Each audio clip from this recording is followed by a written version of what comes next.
Hello, good morning to all my dear students. Crop production and management chapter चालू किया था। चलो पहले लास्ट लेक्चर का थोड़ा बहुत रिवीजन कर दे, उसके बाद हम आगे बढ़ेंगे। लास्ट टाइम डिस्कस किया था कि there are such activities which are involve as far as agricultural practices are concern.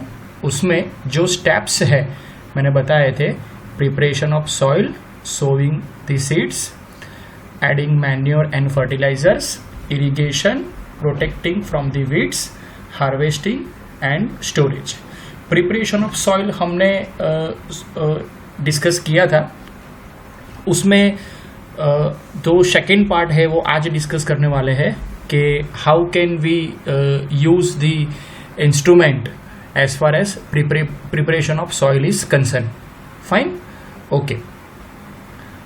Tilling और प्लॉइंग के बारे में हमने डिस्कस किया था लास्ट टाइम, और एक बहुत इम्पॉर्टेंट क्वेश्चन जो मैंने बताया था कि why the soil needs to be turn and loosen, उसका एडवांटेज क्या है वो लास्ट टाइम डिस्कस किया था। Okay, fine. Then we have discuss the diagrams last time. ये seed sowing methods, this is irrigation methods, right, this is harvesting, how harvesting it is to be done. Fine, तो ये सब हमने discuss किया था। आज यहां से हम आगे बढ़ने वाले हैं। चलो, next is the agricultural implements. It means preparation of soil जो कंसेप्ट है उसमें हम एग्रीकल्चरल इम्प्लीमेंट्स किस तरह से यूज कर सकते हैं। I mean to say which different what you can say tools we have to use for what you can say soil preparation as well as the other aspect. Tools कौन से use करने हैं वो आज learn करने वाला है with diagrams as well. So before the sowing the seeds, it is necessary to break the soil clumps to get better yield. Yield यानी कि production. फाइन, सोइंग सीड को सो करते हैं उससे पहले जो सॉइल है उसमें जो बड़े क्लम्स है उसको तोड़ना अति आवश्यक है, जरूरी है। And this is done with the help of various tools. So I can surely say that today we are going to learn about tools. 3 important tools आज डिस्कस करने वाले हैं। Number 1 is plough, number 2 is hoe and number 3 is cultivator. It means what you can say tractor rather I would say। आज के दिन पे वही use होता है यूजुअली। ओके, चलो तो फर्स्ट वन से शुरुआत करते हैं। प्लॉ वो क्या है? तो this is being used since ancient time for which purpose. जैसा हमने 2 क्विज ली थी चैप्टर नंबर 2 में, तो क्विज पॉइंट ऑफ व्यू और 1 mark question point of view, true और false point of view, this is very important topic because you can see that plow is used for tilling the soil, adding fertilizer to the crop, removing the weeds and turning the soil। 4 different purpose से ये plough use हो रहा है। हमें तो अभी first purpose से ही देखना है, यानी कि सॉइल प्रिपरेशन कैसे करते हैं, लेकिन ये ऐसे टूल्स है वो मल्टीपल मैथड्स में यूज हो रहा है। सॉइल की प्रिपरेशन में तो यो प्लो यूज होगा ही होगा, otherwise it can also be used to add the fertilizers to the crop। fertilizers add करने में भी इसकी ज़रूरत पड़ने वाली है, fertilizers ऐड करने में, और removing the weeds, जो प्रोटेक्शन करना है क्रॉप डेवलप हो जाने के बाद, तो उसमें weeds को हमें रिमूव करना है। Fine, and also it is used for turning the soil. What is the plough? This is made up of wood and is drawn by a pair of bulls or other animals. Usually horses and camels are used. यहाँ पे animals दिखाए हैं। Now you can see this is the textbook diagrams. More specifically, I can say that this is the actual one plow. उसमें ये जो end part है that is a triangular shape. You see that it contains strong triangular iron strip called as a plowshare. प्लॉशर कहते हैं उसको। उसके साथ attachment है ये rod like structure that is called as a plough shaft. और ये देखो एनिमल्स में किस तरह से वो यूज हुआ है एनिमल्स के साथ। Fine, okay, fine. Now one more point which I want to discuss is कि the main part of plough is long log of wood, लकड़ी का है wood, which is called as a plough shaft, जो लंबा है वो, and there is a handle at one end of the shaft, this is handle. Okay, the other end is attach to a beam which is placed on the bull's neck, उसके सर पे वो लगाते हैं. You can see that this is a beam, जो horizontal है वो beam. One pair of bulls and a man can easily operate through the plough. The indigenous wooden plow is increasingly being replaced by, nowadays it has been replaced by iron plows nowadays. चलो इसकी simplified diagram देखते हैं तो समझ में आएगा.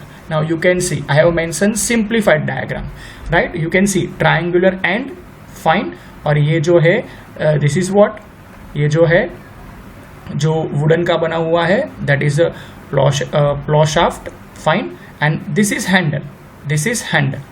Okay? तो आपको डायग्राम नहीं याद रखनी है, बट अंडरस्टैंडिंग के लिए मैंने ये यूज किया है.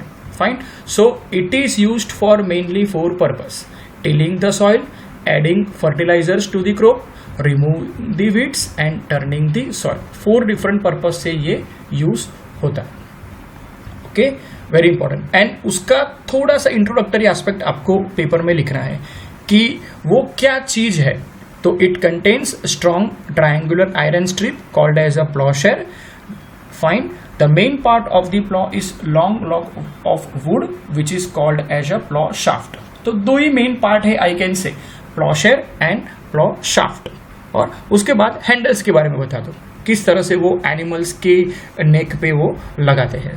Fine. And this is the situation in ancient cases. पहले के जमाने में लोग ऐसा करते थे, but now it has been replaced by a newer technology.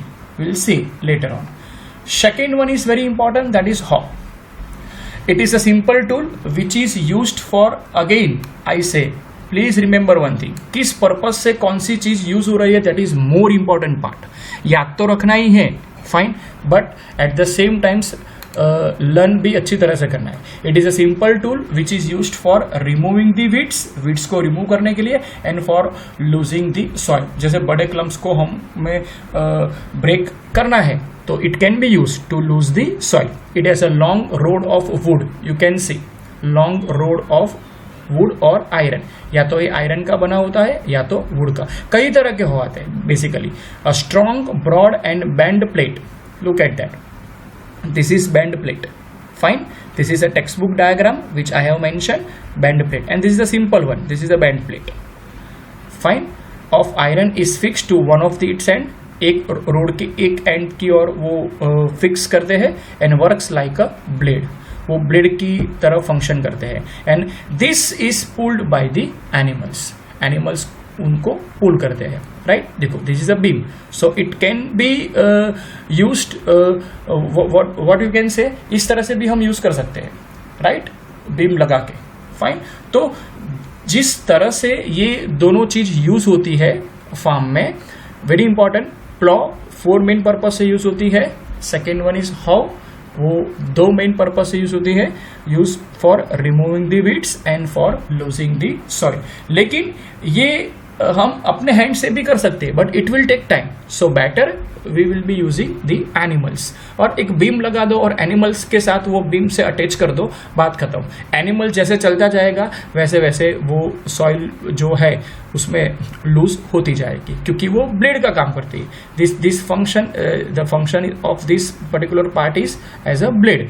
तो जो बड़े बड़े क्लम्स है उसको वो तोड़ देंगे. फाइन. उसको वो तोड़ देंगे. Nowadays the use is very important, that is a cultivator. Cultivator is nothing but it is vehicle, right? Tractor driven cultivator, more specifically I can say. क्यों ये यूज हो रहा है? Because we don't require any animals, number 1. Second thing is very important, it saves the time. अपना समय बचाते हैं. अब एनिमल चलते हैं और ट्रैक्टर चलते हैं, तो definitely time requirement is less in case of tractor driven cultivator. तो हम ट्रैक्टर फंक्शन बिल्कुल सेम ही है. कल्टीवेटर ये दोनों फंक्शंस करते हैं, फ्लॉ और हॉ दोनों का फंक्शंस कल्टीवेटर करते हैं. यानी कि हमें सिंपली यूज करना है ट्रैक्टर, और ट्रैक्टर के पीछे जिस हिसाब से हमें अटैच करना है, अपना बेसिक पर्पस क्या है, राइट जैसे कि हमें वीड्स को रिमूव करना है, सेकेंड थिंग सॉइल को लूज करनी है, फर्टिलाइजर्स ऐड करने हैं, वो सारी चीज हम ये ट्रैक्टर से यूज कर सकते हैं।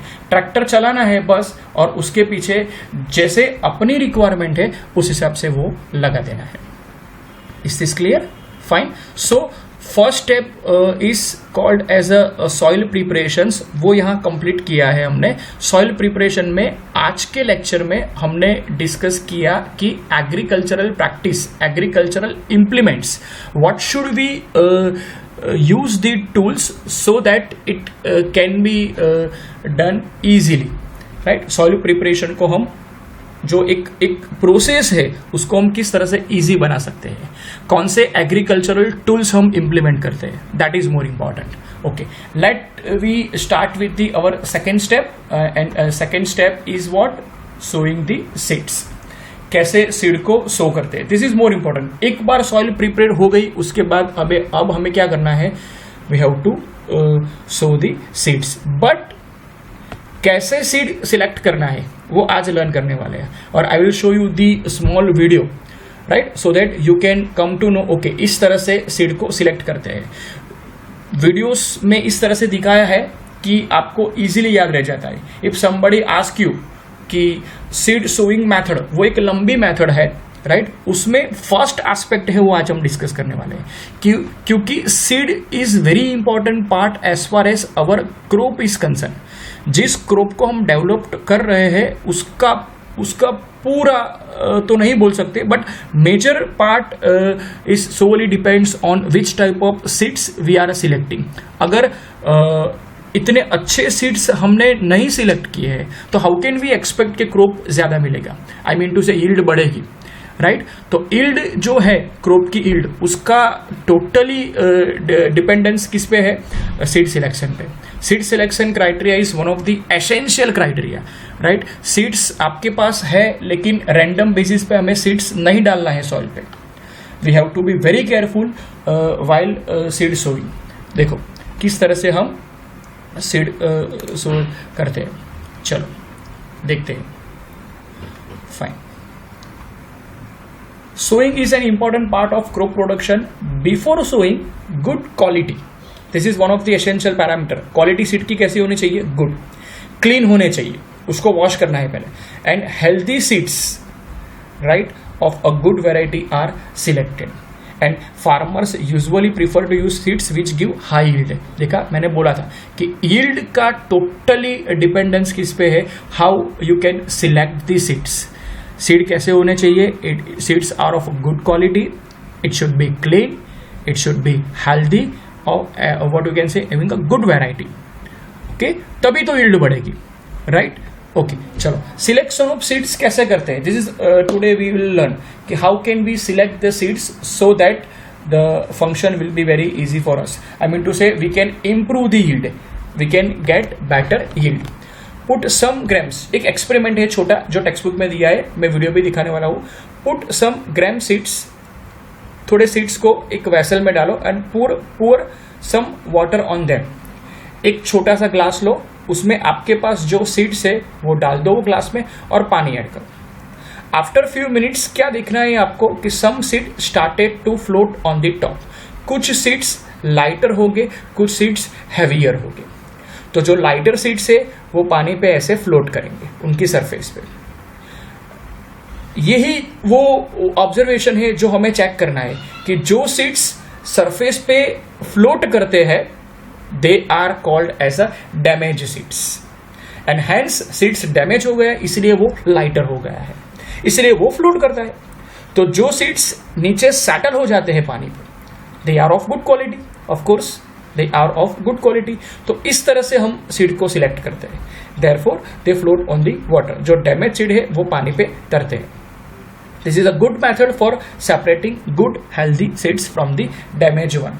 हमारे पास बहुत सारे सीड्स है लेकिन how can we select the seeds? तो first and only one essential criteria, आपके पास जो भी सीड्स है उसको पानी में डालो, जो सीड्स नीचे बैठ गए वो सीड्स अच्छी क्वालिटी के हैं, जो सीड्स ऊपर फ्लोट करते हैं, ऊपर नीचे सेटल नहीं होते हैं, वो व्हाट यू कैन से उसकी क्वालिटी कैसी है, अच्छी नहीं है, they are called as a damage seeds.